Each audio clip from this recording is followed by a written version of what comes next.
I've always loved the hum of our office. Keyboards clicking, low murmurs of collaboration, sketches rustling on oversized drafting tables. Sunlight poured through the floor-to-ceiling windows, bouncing off polished concrete floors, casting patterns that seemed to dance with creativity. The space was a testament to our craft, sleek, modern, and vibrant with ideas. For the past 20 years, I've called this place my second home. I joined right out of college as a junior architect, eager to learn and shape the world one building at a time. Over the years, I grew into my role, designing award-winning projects that defined the city skyline. A concert hall that sang even when silent, a library where light seemed to read with you, and residential towers that blended art with function. The team respected me, and the younger architects often sought my advice, treating me like a mentor. But today, the air felt different, tense, almost uncertain. The usual buzz was muted. A few colleagues whispered near the coffee station, and I caught fragments of their conversation, something about a new manager. I frowned. Hadn't heard anything about management changes. My phone buzzed, and I saw a company-wide email. Please join us in the main conference room for an important announcement. I glanced at my watch, barely time to finish reviewing the new hotel design. Reluctantly, I left my office and followed the crowd. Inside the glass-walled conference room, the entire team was gathered. I saw familiar faces, Laura from Interiors, Mike from Structural, and even Claire, one of the interns I'd been mentoring. They all looked as puzzled as I felt. The hum of conversation ceased when the door opened, and Mr. Grant, the current CEO, walked in, followed by a sharply dressed man in his mid-40s. "Good morning, everyone," Mr. Grant began, his tone brisk but heavy. "I want to thank you all for your hard work and dedication. Today marks a new chapter for our firm. Due to recent corporate restructuring, I am stepping down as CEO. Your new boss, Robert Hale, will be leading the team moving forward." A murmur swept through the room. I stared at the new guy, slicked back hair, immaculate suit, the kind of smile that never quite reached his eyes. I couldn't shake the feeling of unease. Robert stepped forward, clasping his hands confidently. "It's great to meet you all. I'm looking forward to bringing a fresh perspective to the firm. I come from a corporate management background, and I believe with a few strategic changes, we can boost efficiency and profit margins." I swallowed hard. Corporate management. I couldn't help but glance at Mike, whose frown mirrored my own. Architecture wasn't just numbers and margins. It was art, passion, community. As people dispersed, Robert approached me directly. "You're the senior architect, right?" "Yes," I replied, extending a hand. "I've been with the firm for 2 decades. We've done some significant projects." He barely glanced at my hand, opting to skim through the printouts I'd left on the table instead. "Impressive. Though I noticed on your latest project, the luxury residential tower, you've chosen some pretty high-end materials. Think we can find something more economical?" I hesitated. "Those materials are specified for durability and aesthetics. We're designing for longevity as well as visual impact." He nodded but didn't seem convinced. "Maybe so, but cost efficiency is the priority now. We'll discuss it later." As he walked off, I couldn't shake the knot tightening in my stomach. The office was still the same, but the energy had shifted. I glanced at the framed photo on my desk, a younger me shaking hands with Mr. Grant after completing my first major project. Back then, the firm valued creativity and craftsmanship. Now it seemed the focus had shifted to spreadsheets and profit margins. I took a deep breath, telling myself that my experience and proven track record would speak louder than corporate jargon. Surely Robert would see that once he settled in. For now, I just had to stay focused and keep doing what I did best, designing buildings that would stand the test of time. Little did I know, that would be the last normal day at the office. The first project pitch under Robert's command was nothing short of a revelation, and not in the way I had hoped. I remember sitting in the glass-walled conference room, sunlight streaming in, casting reflections off our models and blueprints. It felt symbolic somehow. light struggling to penetrate the walls of arrogance that had already started to build. Robert sat at the head of the table, hands clasped confidently in front of him, a smug smile permanently etched on his face. I had prepared a detailed presentation for the new luxury residential tower, state-of-the-art designs, sustainable materials, and a bold aesthetic that blended modern luxury with environmental consciousness. He launched into the presentation, projecting renders onto the screen. As you can see, the facade is designed with high-strength composite materials. These are not only visually stunning, but will reduce long-term maintenance costs while also being eco-friendly. I caught a few nods from my colleagues, but Robert's expression remained flat, his fingers drumming the polished surface of the table. I pressed on, highlighting energy-efficient systems, modular layouts for adaptive spaces, and natural light optimization. I had worked on this for months, perfecting every detail. When I finished, Robert cleared his throat. "That's ambitious," he said, pausing as if choosing his words carefully. "But don't you think we're overcomplicating things? I mean, modular layouts, high-end materials, it all sounds costly." I blinked, slightly taken aback. "Well, yes, there is an initial investment, but the long-term savings and sustainability—" He raised a hand, cutting me off. "I've looked at the numbers. We need to be leaner, more efficient. What about standard materials? Maybe we replace those composite panels with something more economical." I straightened in my seat.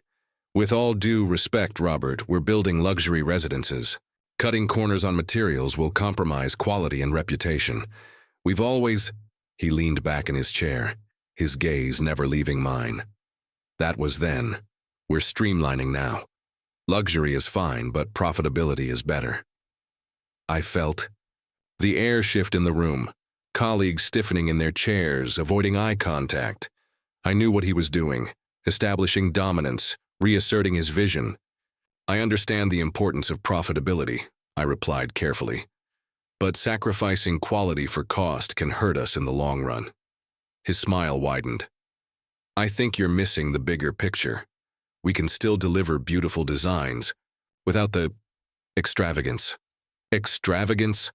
My jaw clenched, but I kept my composure. This wasn't a fight to win today. But as the days passed, it became clear Robert's vision was to gut our designs for the sake of cutting costs. Meetings grew tense. His office, all glass and chrome, became the epicenter of arbitrary decision-making. I remember one particularly heated meeting in that office, his panoramic view of the city serving as a backdrop to his ruthless practicality. "We need to speed up the timeline for the tower," he had announced, pacing behind his desk. I frowned. "The foundation isn't even set. Rushing the process will compromise safety and structural integrity." He waved off my concern. "We'll make it work. Get the contractors on double shifts, cut back on the steel reinforcements if you have to." I stared at him, incredulous. "Cut back on steel? You're talking about high-rise construction. That's not just risky, it's dangerous." He stopped pacing and leaned across his desk. "You're too traditional, you know that? Stuck in your ways. This is how modern firms operate efficiently." "Efficiently?" I shot back. "Or recklessly?" The room fell silent. For a moment, his eyes hardened. Then he leaned back and folded his arms. "I suggest you adapt. We're running a business, not an art exhibit." That was the moment I realized Robert wasn't here to build legacies. He was here to build margins. And he would do it at any cost. The final straw came 2 weeks later during a company-wide project update. My design for the tower had been stripped down to something unrecognizable. Cheap siding, lower-grade materials, and glaring flaws in structural planning. I tried to raise my concerns, but Robert shut me down in front of everyone. "We've already approved the changes. We're moving forward." I watched as my colleagues avoided my gaze, and the interns whispered behind their notepads. It was humiliating. But more than that, it was dangerous. I knew the structural integrity was compromised. I knew it wouldn't hold under strain. But Robert didn't care. He had made his decision, and it wouldn't be long before that decision came back to haunt him. The morning started like any other. Coffee brewing at my desk, blueprints spread out, my pencil tracing the lines of what would have been my next masterpiece. The tension from the past few weeks lingered, but I had convinced myself it was just a phase. Robert would come around. He had to. The integrity of the buildings mattered, and surely even he would see that once the dust settled. Was deep in calculations when my office phone buzzed. It was HR. "Could you come to the conference room? Robert and I would like to go over a few things." The request felt odd, abrupt. My stomach nodded slightly, but I pushed it aside. Maybe it was just another round of budget cuts or more modernization initiatives. I grabbed my notebook and headed down the hall, each step echoing louder than usual. When I entered the room, Robert was already seated at the head of the long, polished table, fingers steepled in front of him, a faint smile tugging at the corners of his mouth. Next to him sat Michelle from HR, her expression blank, hands folded neatly on a stack of papers. "Please have a seat," she said, gesturing to the chair directly across from them. I sat, setting my notebook down, my hands resting on its cover. "So, what's this about?" Robert leaned forward, his gaze fixed firmly on mine. "It's performance review?" "A performance review?" I echoed, glancing at Michelle. I wasn't aware there were any issues. "That's precisely the problem," Robert replied smoothly, his smile unwavering. "We've been observing your projects over the last few months, and there have been concerns." "Concerns?" I felt my eyebrows rise. "Like what?" Michelle shuffled her papers and cleared her throat. "Well, there's a growing perception that you're not adapting well to the new operational changes. Efficiency is down, and your designs are outdated for the firm's new vision." I stared at her, then at Robert, waiting for the punchline. When none came, I straightened in my seat. "With all due respect, I've been with this company for 2 decades. My projects have won awards, they've set benchmarks. We've been the standard for sustainable design in this city. My record speaks for itself." Robert's smile faltered for a moment, but then he leaned back and crossed his arms. "The world is moving forward. We can't live off past glories. We need agility, modernization, and you've been resistant to those changes." "Resistant?" I scoffed, my voice rising slightly. "I've been advocating for quality and safety, both of which are non-negotiable. Cutting corners isn't modernization, it's negligence." Michelle raised a hand, her voice soft but firm. "This isn't about one project, it's about the overall direction of the firm. We're looking for alignment with the new vision, and we just don't see that with you." My hands tightened on the edge of the table. "I'm sorry, but this doesn't make sense. You can't just erase 2 decades of work because of a disagreement on vision." Robert straightened, his eyes cold now. "This decision is final, effective immediately." For a moment, the room seemed to freeze, the hum of the AC the only sound. "Effective immediately?" I repeated, the words tasting foreign. Michelle slid a beige folder across the table. "Your severance package and the necessary paperwork are in here. We'll need your keycard and any company property returned by the end of the day." I blinked, my hands numb as I picked up the folder. This is a mistake. I've poured my life into this company." Robert stood, buttoning his suit jacket. "And we appreciate your contributions, but it's time to move forward." He gestured to the door, already turning his back on me. Michelle stood next, her eyes softening but her hands still firm on the documents. "Security will escort you to your office to collect your things." My mouth went dry, words failing me as I watched them walk out, Robert's polished shoes clicking with finality against the marble floor. I sat there for a long moment, the beige folder in my hands feeling heavier than it should. When I finally returned to my office, 2 men in security uniforms stood waiting. I didn't speak. I couldn't. I simply packed my things. A few framed certificates, a model of the concert hall I designed, and some personal photos. They handed me a cardboard box, and I loaded my belongings in silence. I stood for a moment at the threshold, turning back to glance at the office I had built my career in. The walls were bare, the desk empty. Just like that, 2 decades erased. With the cardboard box in my arms and a hollow ache in my chest, I walked out of that building for the last time, the echoes of my footsteps trailing off into silence. But I knew one thing for certain. This wasn't over. Not by a long shot. The days following my unceremonious exit blurred together, an unsettling haze of disbelief and restlessness. My home office, once a space of creativity and purpose, now felt suffocatingly still. My drafting table lay untouched, blueprints rolled up like relics of another life. I'd spent 20 years crafting dreams out of concrete and steel, only to be pushed aside like an inconvenient memory. Mornings were the hardest. I'd wake up instinctively at 6, make my coffee, and sit at my desk, fingers itching to design, to build. But now, there was nowhere to channel that energy. No projects, no deadlines, just a stale silence punctuated by the occasional ring of my phone. Mostly friends and former colleagues calling to express their shock. "I can't believe it," Laura whispered during one of our calls. "The whole office is in disbelief. It doesn't feel right without you here."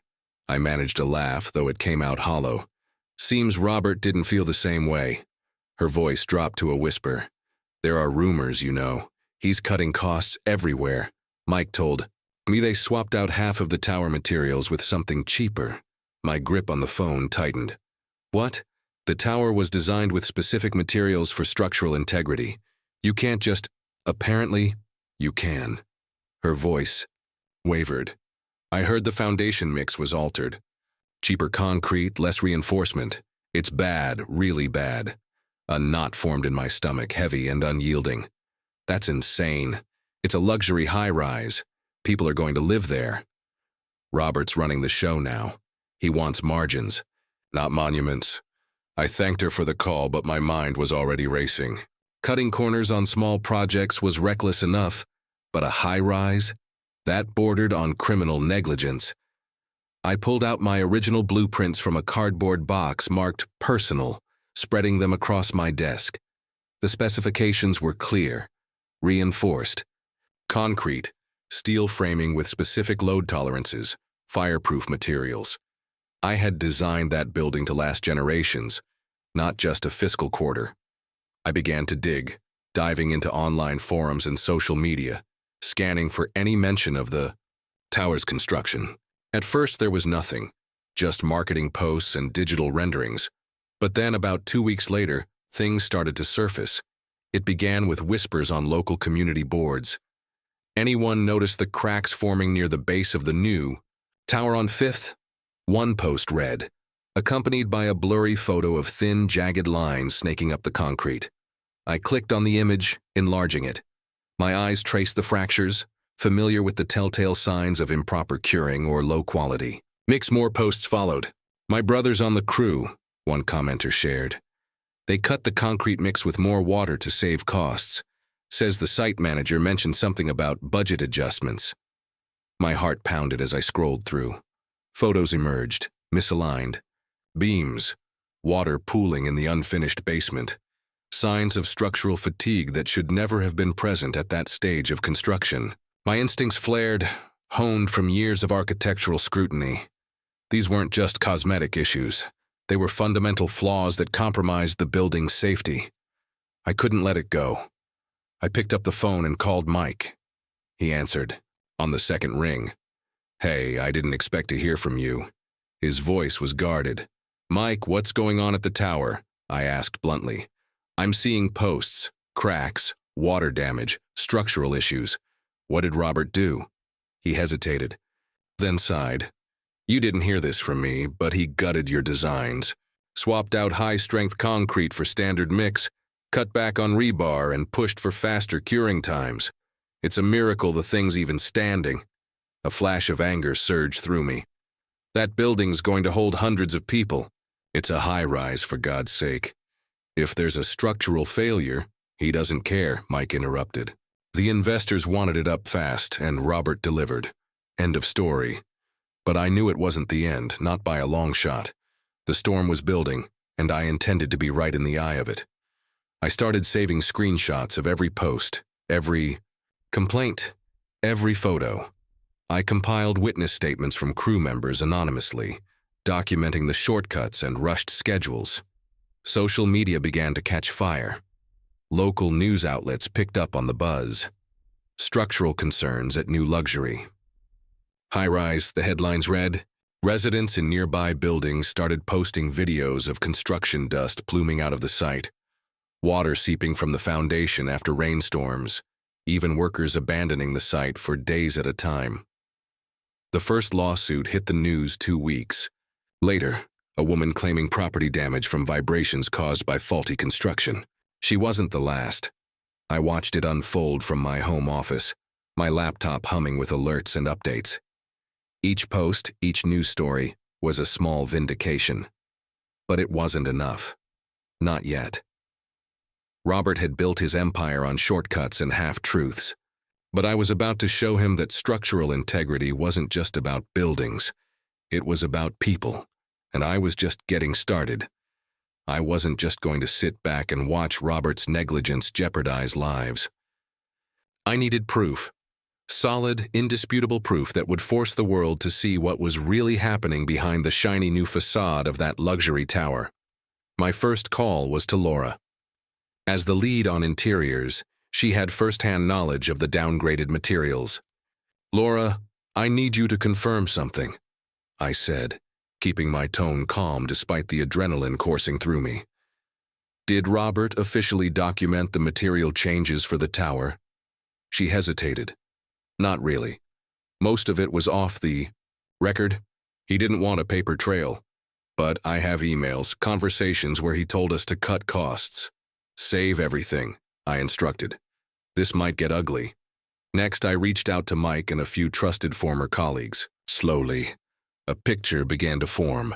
One of hasty decisions, budget cuts, and structural compromises that went against every protocol we had in place. As more people came forward, I pieced together a timeline of Robert's decisions, from changing concrete grades to forcing double shifts without adequate curing times. But it wasn't enough. I needed official documents, approvals, change orders, anything that could tie Robert directly to the reckless decisions. That's when I remembered one of the subcontractors, Pete, a no-nonsense guy who handled the structural components. I tracked him down at a nearby project site. Pete wiped sweat from his forehead when he saw me, giving a cautious nod. "Heard they cut you loose, damn shame." "Pete, I need your help," I said, cutting straight to the point. "Did Robert ever issue formal changes for the foundation mix?" He scoffed. "Are you kidding? We practically begged him to reconsider. I even filed a safety concern. Never heard back. That was it, a safety report." "Can you get me a copy?" Pete hesitated, then nodded. "I'll dig it up. But if this goes public, I can't afford to lose more work." "You'll be protected," I assured him. "This isn't just about me. It's about keeping people safe." Armed with emails, testimony, and the safety report, I started drafting a comprehensive document. I wasn't just going after Robert. I was exposing a culture of cutting corners. That put lives at risk. I compiled everything into a digital file and sent it to my lawyer, a sharp-minded advocate who didn't back down from corporate bullies. "I'll handle this," she said, determination evident in her voice. "But you might want to prepare for backlash." Next, I contacted a journalist I'd worked with before, someone who covered infrastructure and urban development. "If you're looking for a story," I told her, "I've got one that'll blow the lid off corporate greed." When the first story broke, it was small, an investigative piece on structural concerns at the new luxury tower. But it spread like wildfire. The next day, a local news channel picked it up, and then another. Soon, social media was flooded with reports of the building's flaws, cracks, leaks, and the danger it posed to future residents. Robert, true to form, remained silent at first. But as lawsuits began pouring in, homeowners demanding reparations for damages and safety violations, he was forced to break his silence. I watched his press conference from my living room, a cup of coffee in hand. He looked every bit the corporate puppet, uncomfortable in front of the cameras. "These allegations are being taken seriously," he read from a prepared statement. "We are conducting an internal review to ensure the safety and quality of our projects." It wasn't enough. The lawsuits kept coming. Property damage, personal injury risks, even emotional distress claims from those living in fear of collapse. Investors started to notice, pulling back funds as the company's stocks took a nosedive. I got a call from one of our oldest clients, a high-profile developer who had commissioned several award-winning projects from me. "We're pulling out," he said bluntly. "This new guy, Robert, he's ruined your firm's reputation. We can't be associated with this mess." It wasn't just them. One by one, other clients began withdrawing contracts. Projects that had once been symbols of innovation were now synonymous with negligence. I almost felt sorry for Robert. Almost. The final nail in the coffin came when an independent engineering firm released their assessment. Unsafe for occupancy. The city revoked the tower's permit, demanding extensive repairs or demolition. The building, once hailed as a modern marvel, was now an empty shell, a monument to greed and incompetence. Social media had a field day. Memes of Robert's face, superimposed over crumbling towers, went viral. News channels dubbed it the rise and fall of the luxury disaster. My phone rang. It was Laura, her voice jubilant. "Did you see? He's been forced to resign, the board is pushing him out, and the investors are suing for damages." I smiled, relief washing over me. He had it coming. A week later, I received an invitation to a new project, an independent architectural firm looking for a consultant to restore the tower safely. The irony wasn't lost on me. I accepted, not for revenge, but to make sure no one would ever live in fear of their own home collapsing. As I sat at my drafting table that evening, tracing out the redesigned foundation plans, I allowed myself a rare moment of satisfaction. Robert's empire had crumbled, just like the building he tried to rush through, and I was rebuilding, one blueprint at a time. Sunlight poured through the floor-to-ceiling windows of my new office, casting long streams of light over polished wood floors and pristine drafting tables. The space was everything I had dreamed of. An open workspace filled with vibrant energy, walls adorned with conceptual sketches, models of sustainable projects, and shelves lined with architectural volumes. My name was etched in glass near the entrance, Morgan & Co. Architectural Design. It hadn't been easy, but the fall of Robert's empire had cracked open doors I never imagined possible. When the news broke of the tower's collapse, both structurally and reputationally, clients began reaching out to me. First, it was just a few, expressing their outrage and disbelief at how things had spiraled after I left. Then, as more stories surfaced of Robert's negligence, the calls came flooding in. Developers, private investors, even the city council reached out, seeking my expertise to restore what had been lost. Integrity, it seemed, still mattered. I leaned back in my chair, watching the team bustle around the office. Laura had joined me not long after the news broke, her trust in my vision unwavering. Mike followed soon after, along with a handful of the best talents from the old firm. We built the foundation of Morgan & Co. on the principles Robert had abandoned: integrity, safety, and excellence. There was a poetic justice in watching Robert's company crumble. Lawsuits bled it dry, investors fled like rats from a sinking ship, and the once luxurious tower now stood as a symbol of negligence. The city condemned the building, its hollow shell fenced off, plastered with warnings and legal notices. Robert was forced to resign in disgrace. His face splashed across news outlets as the architect of one of the biggest structural failures in recent memory. But I wasn't dwelling on his failures. My eyes were set forward. 3 months after opening, Morgan & Co. we landed our first major project, a waterfront complex designed with sustainable materials, cutting-edge green technology, and meticulous attention to detail.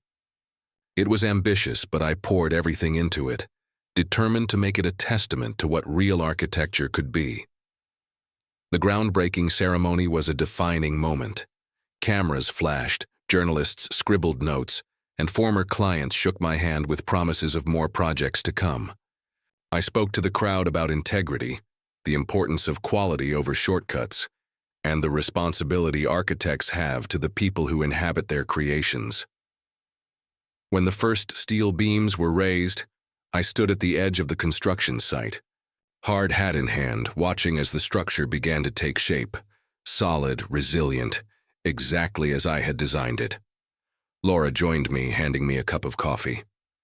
"Quite the comeback," she said with a smile. I took a sip and nodded. "It's more than that. It's a return to what architecture is supposed to be," she chuckled. "Think Robert's watching?" "Probably." I couldn't help but smirk. "But I'm not doing this for him. I'm doing it for the people who are going to live here. I'm doing it because it matters." The project launch was a success. Investors praised the design, and our firm's reputation grew almost overnight. We weren't just another name on the market. We were the architects who brought quality and ethics back to the forefront. As I walked back into the office that evening, blueprints spread across the communal tables and the smell of fresh coffee lingering in the air, I felt something I hadn't felt in a long time. Pride. Real, unshakable pride. My journey had come full circle. I had been cast aside for standing up for what was right, but in the end, integrity outlasted greed. Robert had built his empire on cost-cutting and shortcuts, and it crumbled beneath him. I had built mine on loyalty, passion, and craftsmanship, and it was standing stronger than ever. I stepped into my office, my name etched in glass shimmering in the sunlight, and I knew this was only the beginning.